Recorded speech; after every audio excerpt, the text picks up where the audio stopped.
Up next, a prominent city official strapped to a bomb. Sniff it and back of leg. 20. The bomber sends a mysterious message. I received holy orders from a messenger of God.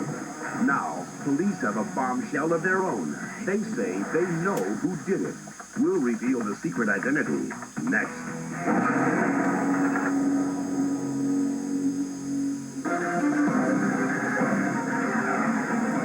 I'm Tom Morris in Cleveland, where Gina DeJesus has been missing for over 2 weeks. She was walking home from school on this busy street when she just disappeared, and nobody saw a thing. The mystery began when 14-year-old Gina left her middle school on Friday, April 2nd, but never made it home. When I came home and I got on the phone, and from 4 o'clock, I started calling friends after friends. They said they did not see her. I talked to the last person who did see Gina that day, her best friend and classmate, Arlene Castro. The two girls were walking home together, hoping to spend the rest of the afternoon at Gina's house. I decided to call my mom to ask her, and so she gave me 50 cents to call my mom, and so my mom said no, that I can't go over her house. And so I told her I couldn't, and she said, well, okay, I'll talk to you later, and she was swamped. Normally, Gina would have taken the bus, but after she gave Arlene 50 cents for the payphone, she didn't have enough money left for bus fare, so she headed home on foot. Police canines tracked Gina's scent from the payphone at the corner, right down the street, halfway up the block, to this No Street sign right here. And this is where the trail went cold. The disappearance of Gina DeJesus on busy Lorraine Avenue has sent a familiar chill through this Cleveland community. Burger King. The cops working to bring her home are the same cops trying to solve the disappearance of another teenage girl, almost exactly a year earlier and just a few blocks away. Amanda Berry vanished on April 21st, 2003, as she walked home from her job at this fast food restaurant. And when she disappeared, which direction was she walking? She was last observed to be walking northbound on West 110th, which is the street right here. Two attractive teenage girls. They disappear in similar circumstances, along the same busy avenue. What does it mean? A lot of the local people around here, are talking about it as well, and how they're getting a little bit scared for their children as well. Whether or not these cases are connected, police and the families of these two girls need your help. Gina DeJesus was last seen wearing a tan shirt with a light blue jacket and black pants. Amanda Berry has slick, sandy blonde hair and multiple piercings in each ear. If you have any information about either of these missing children, please give our hotline a call right now at 1-800-CRIME-TV. Some crimes are so strange that they just leave you scratching your head and wondering why and how. That's the story behind one of the most sensational cases going on right now. We showed you this case before, but now police have named a suspect.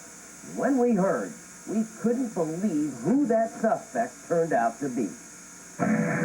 On the night of June 1st, 2002, medical examiner O.C. Smith walked out of his Memphis, Tennessee office and into a mystery. Dr. Smith told police a strange man threw an acid-like substance in his face and pushed him down a stairwell.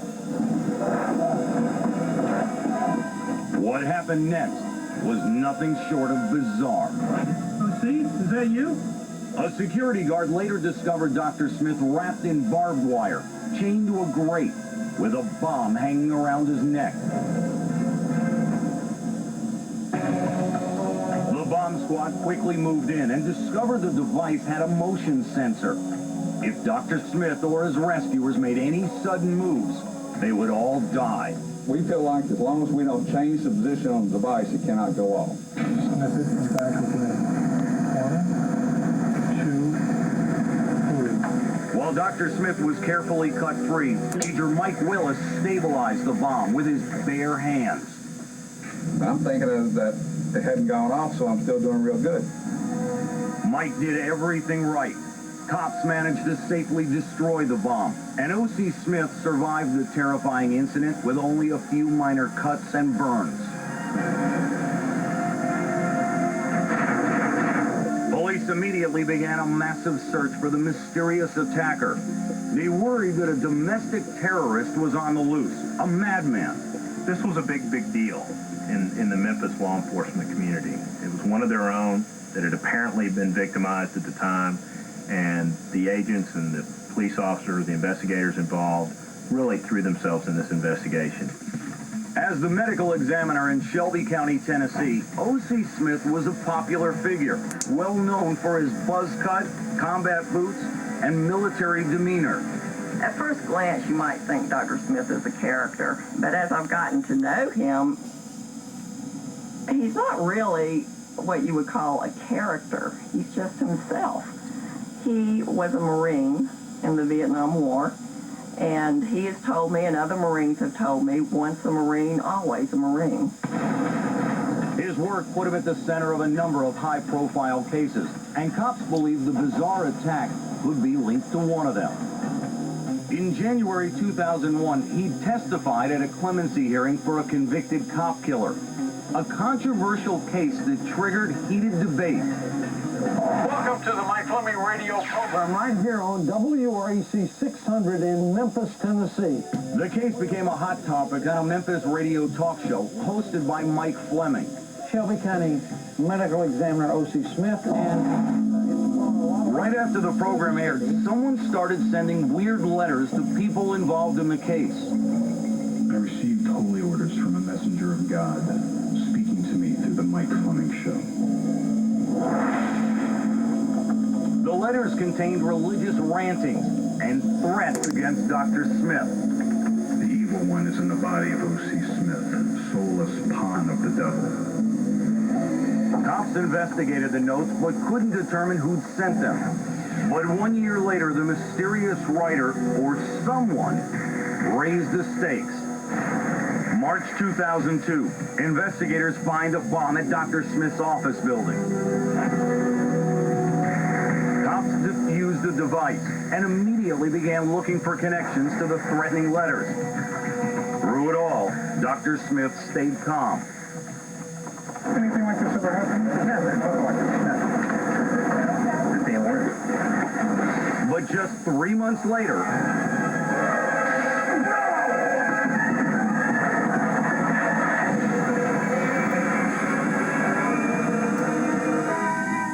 the assailant was a man on a mission. The target was specific. It was very well thought out and planned. At that point, he definitely felt that his life was in danger. He always wore a bulletproof vest after that. He became authorized to wear a weapon. as investigators re-examined every detail, the case took a stunning turn. They began to realize something was wrong with O.C. Smith's story. As the investigation went on and the evidence piled up, it became apparent that the story that he gave was not at all consistent with the evidence. Slowly but surely, people started realizing that the inconsistencies were becoming more and more apparent. Yeah, he's an ex-Marine. Now, the claims are that he was caught by surprise, slugged in the stomach, knocked the breath out of him, and that as a result of that, this individual, quote, individual, was able to get him on the ground, wrap him in barbed wire, put a bomb around his abdomen. I find that hard to believe if one person could do that to a man of his strength and his background. There were too many obvious questions about how could you overpower somebody one-on-one? Why wasn't there a lot of blood? I've worked a little bit with barbed wire, and it's extremely difficult to work with. It bounces back on you, it cuts you, it gets in the way. At first, investigators say they didn't want to believe it. But they finally came to the conclusion that the man they were looking for was O.C. Smith himself. In February, a federal grand jury indicted O.C. Smith on 3 counts of possessing explosives and lying to investigators. Smith's lawyer says it's preposterous.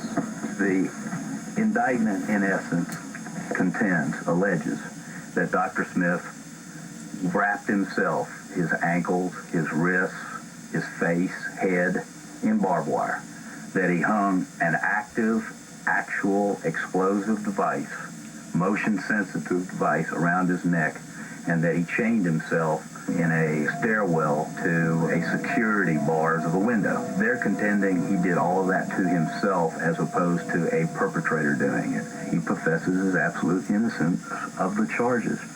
And we're going to go to court, we're going to plead not guilty.